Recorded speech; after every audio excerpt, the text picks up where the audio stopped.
اب اس کے بعد جناب عبدالباری حسینی صاحب اسٹیج پر آئے. ساتھیوں، ڈاکٹر صاحب کے ذریعے سے کئی باتیں آپ لوگ سن چکے ہیں، لیکن میں صرف معاشی طور پر کتنا زیادہ ان شادیوں کا نقصان ہو رہا ہے، چونکہ اکثریت دیکھ رہا ہوں بزرگوں کی ہے، تو یہ بزرگ خود جواب دیں گے، یہ بزرگ خود گواہی دیں گے کہ ان شادیوں نے ہمارے بزرگوں کو کتنا لوٹا ہے.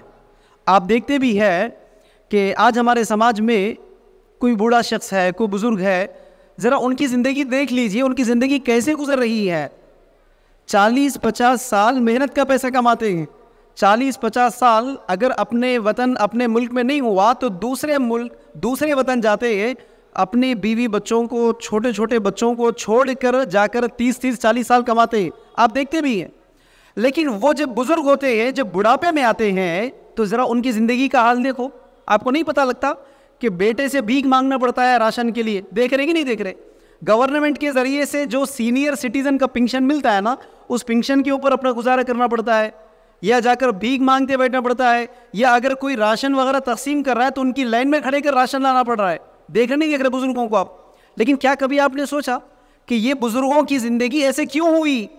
اگر آپ غور کریں گے تو جا کر انہی بزرگ سے پوچھو کہ چاچا 30-40 سال تو اچھی زندگی آپ نے گزاری ہے، یہ بڑھاپے میں یہ نوبت آپ کو کیوں آئی؟ تو وہ کیا جواب دے گا؟ میں نے میرے بچوں کی شادیاں نہیں کی. سنتے ہی نہیں سنتے؟ بچوں کی شادیاں نہیں کی. بڑے بچے کی شادی کی میں نے 5 لاکھ کا خرچہ آیا، دوسری بچی کی شادی میں 10 لاکھ کا خرچہ آیا، چھوٹی تھی اخراجات بڑھ گئے 15 لاکھ کا خرچہ آ گیا. تو غور کرنے کی بات یہ ہے کہ ان شادیوں نے ہمارے بزرگوں کو روڈ پر لائے ہیں. آج آپ دیکھ لیجیے، مسجدوں میں آپ دیکھتے بھی ہے، لیکن کبھی غور نہیں کرتے. نماز کے باہر جب آپ نکلتے تو خواتین بھیک مانگتی ہے آپ سے، ہے کہ نہیں؟ بیوہ خاتون ہوں صاحب کچھ مدد کرتے چلے جائیے. لیکن کیا کبھی آپ نے سوچا کہ وہ خاتون کون ہے؟ وہ کل تک آپ کی بیویوں کی طرح، آپ کی بیٹیوں کی طرح، آپ کی ماؤں کی طرح وہ 4 کمرے میں پردے کی زندگی گزارتی تھی. لیکن جب اس کے شوہر کا انتقال ہوا تو اس کے بعد اس کو روڈ پر آنا پڑا. کیوں؟ اس کی شوہر جب تک زندگی گزارا تو وہ ادھر ادھر سے بھیک مانگ کر یا بچے ادھر ادھر سے پیسہ جمع کر کے تو لا لیا. لیکن اس کے شوہر نے جو بڑی غلطی کی ہے کہ اپنی بیوی کے نام پر کچھ انویسٹمنٹ نہیں کیا ہے، اپنی بیوی کے نام پر کچھ پیسہ نہیں رکھا ہے. تو اب اس کے انتقال کے بعد اس عورت کو روڈ پر آنا نہیں پڑ رہا ہے. شوہر کے مرنے کے بعد 3-4 دن لوگ آ کر راشن کھانا کھلا کے چلے جاتے. ذرا 3-4 مہینوں کے بعد اس گھر کی عورت کا حال دیکھو. آپ جا کر دکانوں میں کام کرنا نہیں پڑتا ہے، گھروں میں برتن ماج سے زندگی گزارنا نہیں پڑتا ہے، مسجد کی سیڑھیوں کے پاس آ کر چندہ مانگنا پڑتا ہے. آپ خیرات بھی کرتے ہیں، لیکن آپ سوچتے نہیں کہ یہ حالت کیوں آئی ہمارے لوگوں کی. آپ دیکھ لیجیے، آج لڑکیوں کو بدنام کیا جاتا ہے. سنتے کہ نہیں سنتے؟ ارے یار لڑکی پیدا ہوئی تو اب کچھ تو پیسہ جمع نہیں پڑتا ہے، بلکہ لوگ ایک دوسرے کو تانا بھی دیتے ہیں. جا کر ہاسپٹل میں پوچھتے ہیں صاحب بھائی کیا نیوز ہے، تو پھر انہوں بولتا ہے کہ بیٹی پیدا ہوئی. اب انہوں مبارکبادی نہیں دیتے، دوست کیا بولتے؟ ارے یار اب تیرے کو 4 پیسے زیادہ کمانا پڑتا. سنیے ڈائلاگ، اب تھوڑا پیسہ جمانا بھی پڑتا، پہلے کی طرح فضول خرچی مت کرو. یعنی لوگ یہ انڈیکیٹ کر رہے ہیں آپ کو کہ بچی پیدا ہوئی پیسہ جماؤ. اب سوال یہ ہے، اس بچی کو تو آپ بدنام کر رہے. بچی پیدا ہوئی تو 5 لاکھ کا خرچہ کرنا پڑتا ہے، بلکہ بعض جگہ تو سنتے بھی ہے فلانے جگہ ہمارا ایک پلاٹ تھا، بڑی بچی کی شادی کے لیے بیچنا پڑا. دیکھو فلانے جگہ 4 ایکڑ کے کھیت تھے ہمارے، دوسری بچی کی شادی کے لیے بیچنا پڑا. سوال یہ ہے بھائی کہ بچی کی شادی کے نام پر پیسہ خرچہ ہوا، یہ الزام تو بچی کو آپ لگا رہے، لیکن کیا وہ 5 لاکھ 10 لاکھ روپے میں کیا سنگل 1 روپی یا 1000 روپی یا 1 لاکھ روپیز نیٹ کیش آپ کے بچی کے ہاتھ پہ پہنچا؟ دیکھ لو جتنے بھی شادیاں آپ نے کیے، جتنے بھی شادیاں شرکت کیے ہیں، شادی میں جتنا خرچہ آیا اس میں سے کیا 1 لاکھ روپے نقد لڑکی کے ہاتھ پہ پہنچا؟ نہیں پہنچا. وہ پیسہ کہاں گیا؟ وہ پیسہ گیا شادی خانے والے کو، وہ پیسہ گیا باسمتی چاول والے کو، وہ پیسہ گیا گوشت کے بیپاری کو، وہ پیسہ گیا ترکاری والے کو، وہ پیسہ گیا کپڑوں کے بیپاری کو، وہ پیسہ گیا گولڈ مرچنٹ کو، وہ پیسہ گیا ویڈیو ریکارڈنگ کرنے والوں کو، وہ پیسہ گیا سٹیج ڈیکوریشن کرنے والوں کو. دیکھ رہے کہ نہیں دیکھ رہے؟ ارے آپ کی محنت کی کمائی، آپ کی بچی کو الزام لگایا آپ نے، لیکن وہ پیسہ بچی کو نہیں پہنچا ہے. ارے وہ تو کسی اور کو کاروبار کیا ہے. اور یہ وہ لوگ ہیں جو آج آپ کی قوم کو مارنے کے لیے تیار ہے. آپ تو ان کا کاروبار کروایا، ہم نے غور نہیں کیا ہے.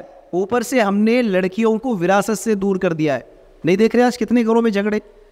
بچی کی شادی میں سب کچھ خرچہ ہو جاتا ہے. باپ کے انتقال کے بعد جب آ کر بچی کہتی کہ بھائی ابو کے وراثت میں سے مجھے بھی وراثت چاہیے، ابو کے مال میں سے وراثت چاہیے، تو بھائی کیا کہتا؟ جو کچھ بھی خرچہ کرنا تھا ابو نے تیری شادی میں کر دیا، چل جا۔ ایمانداری سے بتاؤ، شادی کے وقت کیا بچی کو پیسہ ملا؟ اس وقت بچی کو پیسہ نہیں ملا، اور وراثت سے بھی بے دخل کیا گیا ہے۔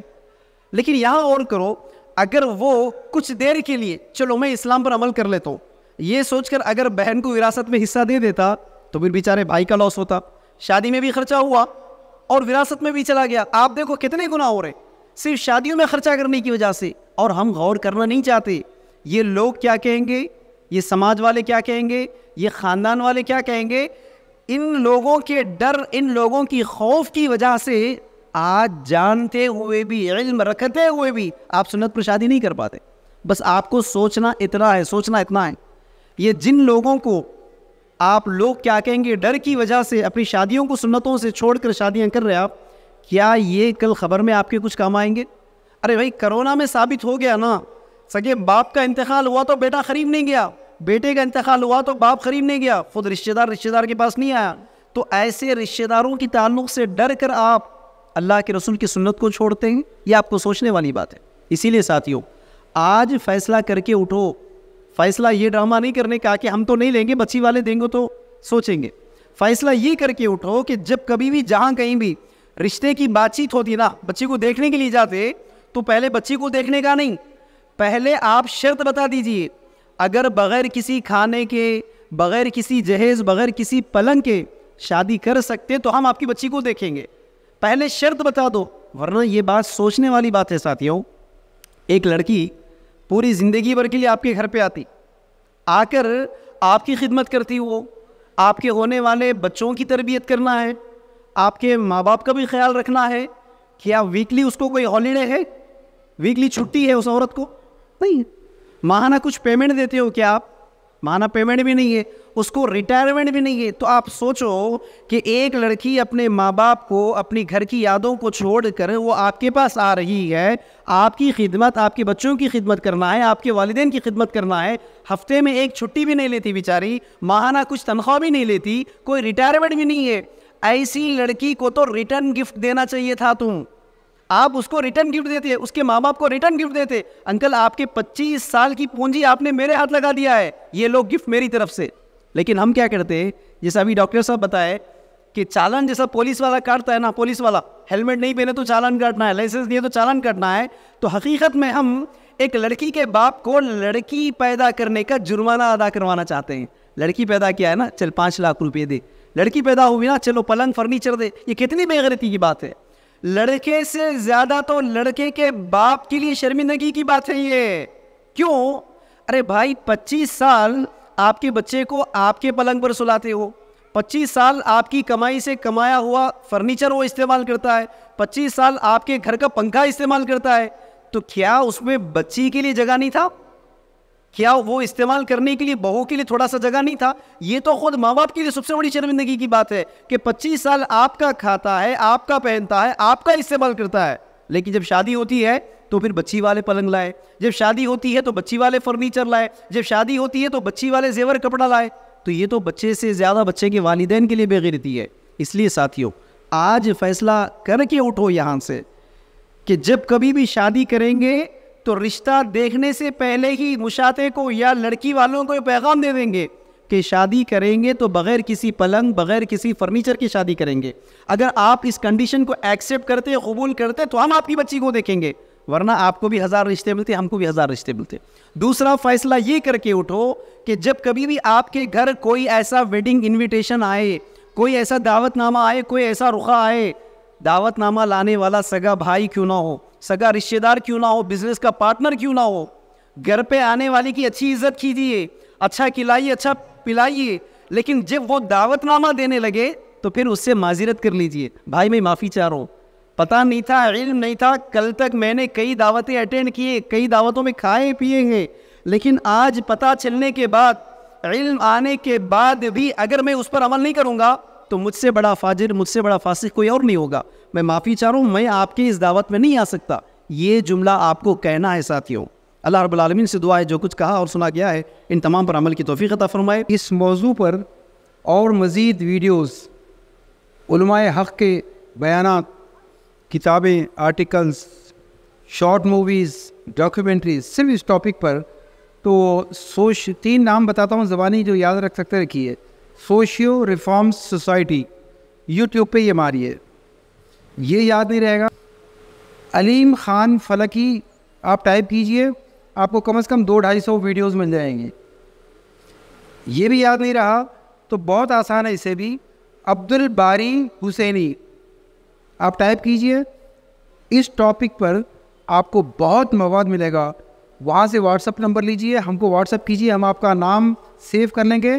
ویکلی ایک میسیج بھیج کر آپ کو اس ٹاپک پر جو لوگ دلچسپی رکھتے ہیں ان کو اور مزید تربیت کرتے جائیں گے.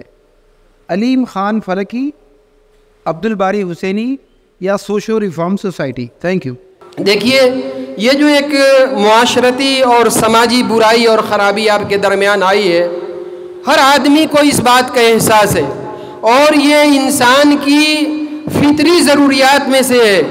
ہمیں اور آپ کو سانس لینے کے لیے ہوا کی ضرورت ہے، زندہ رہنے کے لیے سانس لینے کی ضرورت ہے، پانی پیتے ہیں، کھانا کھاتے ہیں. اسی طرح سے یہ شادی اور بیاہ کا بھی مسئلہ ہے. کوئی بھی ایسا آدمی نہیں ہے جس کو شادی بیاہ سے بے نیازی ہے. چاہے اس کی بہن ہوگی، اس کی بیٹی ہوگی، اس کی بھانجی ہوگی، سماج کے ہر آدمی سے یہ شادی اور بیاہ کا معاملہ جڑا ہوا ہے. پھر بھی اس کے باوجود ہم صرف رونا روتے ہیں، افسوس کا اظہار کر رہے ہیں. ہر آدمی یہ دکھ ہے اور اس کا اظہار کر رہا ہے کہ یہ کیسے ہوگا کیسے ہوگا، جبکہ ہر آدمی یہ عزم کر لے، پختہ ارادہ کر لے، یہ ٹھان لے کہ اسے ختم کرنا ہے تو وہ ختم ہو جائے گا، یقیناً ختم ہوگا. اور آپ یقین کریں کہ آپ اس کو ختم نہیں کریں گے تو جس طرح سے ہمارے لوگ روز بروز غریب سے غریب تر ہوتے جا رہے ہیں، مفلس ہوتے جا رہے ہیں، اس سے بھی اور برا حال ہوگا. ہماری بیٹیوں، ہماری بہنوں کا، بچیوں کا جو برا حال ہو رہا ہے، جو خبریں سننے میں آتی ہیں، میں اس کو ان کے ڈیٹیل میں نہیں جانا چاہتا، وہ اس سے زیادہ اور خطرناک شکل اختیار کر لیں گی. اس لیے ہر آدمی کو دیکھیے، یہ پیسے والے کا کہ پیسہ ہے ہم اس کو کر لیں گے، سماج کی یہ بہت بڑی ذمہ داری ہے. ایک آدمی کو اللہ نے عقل اور شعور دیا ہے تو پورے سماج کی باغ ڈور کو اس کو سنبھالنا ہوگا اور اسے آگے آنا ہوگا. یہ 2 کام مسلمانوں کے لیے ہے کہ 2 کام اگر وہ کر لیں تو آگے کتنے سالوں تک کے لیے ان کی نسل اور وہ خود غریبی سے، مفلسی سے، لاچاری سے بچ سکتے ہیں. اور یہ دونوں ہم مسلمانوں کے ہاتھ میں ہے، ہمارے بس میں ہے، ہم اسے کر سکتے ہیں. ایک تو یہ شادی بیاہ کا معاملہ ہے اور دوسرا معاملہ یہ زکوٰۃ کا معاملہ ہے. زکوٰۃ جن لوگوں پہ فرض ہے، وہ لوگ جس طرح سے روزے کو فرض کر کے آپ رکھتے ہیں، نماز فرض ہے، دین اسلام کا ایک رکن ہے، اسے انجام دیتے ہیں. حج ایک فرض ہے، دین اسلام کا رکن ہے. کلمہ شہادت، توحید، یہ اس کے بغیر مسلمان ہونے کا تصور نہیں کیا جا سکتا.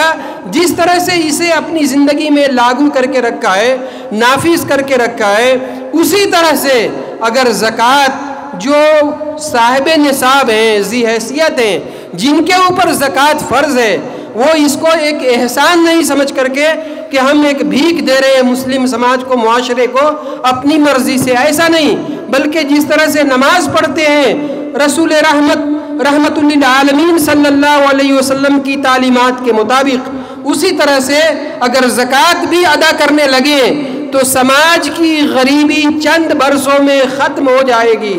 اور یہ شادی بیاہ کا معاملہ ایسا ہے، ہمارے بھائی مولانا اشارہ کر رہے تھے، ہر آدمی اسے کوئی بہت زیادہ تفصیل سے، ڈیٹیل سے بتانے کی ضرورت نہیں ہے، ہمارے مہمان مقرر بتائیں گے.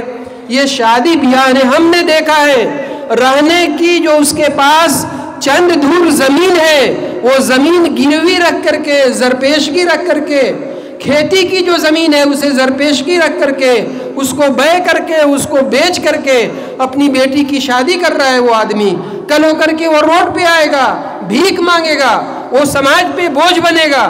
یہ کس کے سوچنے کا کام ہے؟ یہ کس کی ذمہ داری ہے؟ اس کے لیے کسی بڑے پیمانے پہ مہم چلانے کی ضرورت نہیں ہے. ہر آدمی کی انسانی ضروریات کا یہ حصہ ہے. ہر آدمی کو سوچنا چاہیے.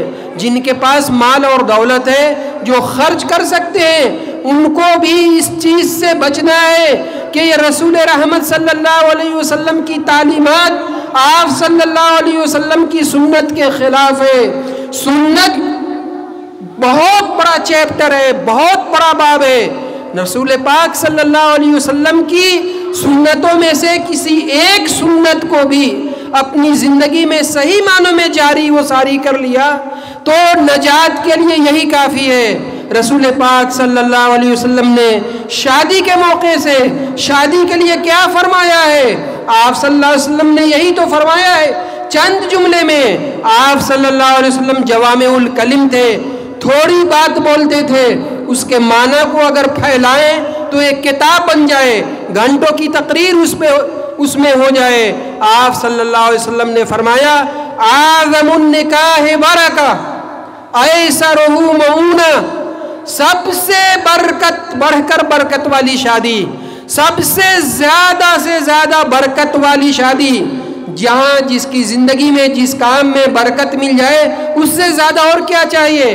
کہا کہ عظیم ترین سب سے بڑھ کر برکت والی شادی وہی شادی ہے جس میں کم سے کم ایسرہ مؤونہ، کم سے کم خرچ ہو. ہم بھول گئے، آپ سیرت پاک کے جلسے کرتے ہیں، مسلمان رسول پاک صلی اللہ علیہ وسلم پہ اپنی جان ہر چیز فدا اور قربان کرنے کے لیے تیار ہے، اور یقیناً یہ کم سے کم ہے.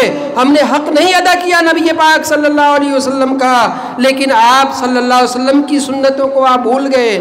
صحابہ کرام کی شادیاں کیسے ہوتی تھیں؟ رسول پاک صلی اللہ علیہ وسلم پوچھتے تھے کہ تمہارے پاس مہر میں دینے کے لیے کیا ہے؟ وہ کہتے تھے یا رسول اللہ ہمارے پاس تو چند ایک سورہ ہے جو یاد ہے. کہا کہ مہر کے بدلے میں اپنی ہونے والی بیوی کو یہ سورہ یاد کرا دو، یہی مہر ہے. یہ شادی ہو جایا کرتی تھی. آپ صلی اللہ علیہ وسلم کہتے تھے کہ تمہارے پاس مہر میں دینے کے لیے کیا ہے؟ کہتے تھے کہ لوہے کی انگوٹھی ہے. آپ صلی اللہ علیہ وسلم کہتے تھے کہ لوہے کی انگوٹھی اپنی بیوی کے دے دو، اور شادی ہو جایا کرتی تھی. آج معاملہ کتنا خطرناک بن چکا ہے. جس بیٹی کے باپ جس بہن کے بھائی کے گھر سے ایک پیسہ خرچ نہیں ہوتا تھا، اس باپ کے سر سے اس کا مکان اجڑ جائے، اس کا بھائی روڈ پہ آ جائے، اس کے ماں باپ روڈ پہ آ جائیں، یہ بہت ہی خطرناک معاملہ ہے، بہت ڈینجر معاملہ ہے. یہ اتنا بڑا جرم ہے اس سماج کے ساتھ کہ اللہ تعالیٰ نے اس کے بارے میں پوچھ لیا اور یقیناً پوچھے جائیں گے. جواب نہیں بن سکتا. یہ ہمارے اور آپ کے سب کے سوچنے کا. اگر کسی کو اللہ نے حیثیت دی ہے وہ یہ نہ سوچے کہ ہمارے پاس تو مال ہے ہم کر لیں گے، لیکن دوسرے لوگ آپ کے زیادہ سے زیادہ خرچ کرنے پہ، جو لاکھوں پہ آپ خرچ کرتے ہیں، دوسروں پہ اس کا بہت برا اثر پڑتا ہے. اس کا حل بہت آسان ہے. ہمارے معزز مہمان اس پہ بات کریں گے. دیکھیے ہر آدمی یہ ٹھان لے، عزم کرنا پڑے گا، لڑنا پڑتا ہے، قربانی دینی پڑتی ہے. انقلاب اور بدلاؤ لانے کے لیے آپ کو اڑنا پڑتا ہے. ہر بیٹی والا، ہر بھائی اپنی بہن کے لیے اڑ جائے. دونوں کی ضرورت ہے کہ جو بھی آدمی ہمارے دروازے پہ ڈیمانڈ لے کر کے کیش، گاڑی، موٹر سائیکل، 4 ویلر، تعجب ہوتا ہے، مجھے تو رونا آتا ہے. اور ایسے لوگ دروازے پہ آئیں تو ان کو اپنے دروازے پہ یقیناً کھڑا نہیں ہونے دینا چاہیے کہ جن کے پاؤں قبر میں پہنچ چکے ہیں وہ اپنے بیٹے کی شادی کے لیے آتے ہیں. بیٹے کے لیے تو ان کو فرنیچر، پلنگ اور کیا کیا چاہیے وہ چاہیے ہی. اس بیٹے کے باپ کو بھی اور ماں کو بھی جس کے قدم قبر میں لٹک چکے ہیں اس کو بھی اس بوڑھاپے کی عمر میں الگ سے پلنگ چاہیے. یہ کتنا خطرناک معاملہ ہے، کتنا ڈینجر معاملہ ہے. آپ ان چیزوں کو جانتے ہیں. اس چیز کو ختم ہونا چاہیے. انہی چند باتوں پہ میں اپنی بات ختم کرنا چاہتا ہوں. وقت بہت کم ہے. معزز مہمان انشاءاللہ اس چیز کو آپ کے سامنے تفصیل سے رکھیں گے. والسلام علیکم ورحمۃ اللہ وبرکاتہ.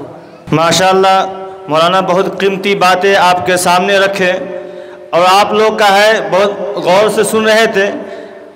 تمام لوگ کی باتوں کا خلاصہ یہی ہے کہ سب لوگ ایک سماج میں ہر ایک مذہب والے مل کر اگر ایک پلیٹ فارم پر آ کر ہر گاؤں ہر بستی میں اس کی مہم چلایا جائے، اور جس طرح آپ سماج میں کوئی آدمی غلط قدم اٹھاتا ہے تو اس کے لیے پنچایتی ہوتی ہے کہ فلاں آدمی نے فلاں کے ساتھ غلط کیا، یہ نہیں ہونا چاہیے، 10 گاؤں کے بڑے اور سردار لوگ جمع ہوتے ہیں، اسی طرح سماج میں اگر کوئی لین دین کا کام کرے اس کے خلاف آپ پنچایتی کیجئے، اس کا بائیکاٹ کیجئے، تبھی جا کر یہ معاشرہ آپ کو سدھر سکتا ہے۔ نہیں تو تقریر اور جلسے اگر ہم برابر کرتے رہے اور آپ سنتے رہے اور ہم کہتے رہے تو اس کا حل نہیں ہے۔ ہر ایک گاؤں اور بستی میں اس کی تنظیمیں بنائی جائے اور اس کے بعد زمینی سطح پر کام کرنا ہوگا، تب جا کر یہ معاشرے سے یہ برائیاں ختم ہوگی۔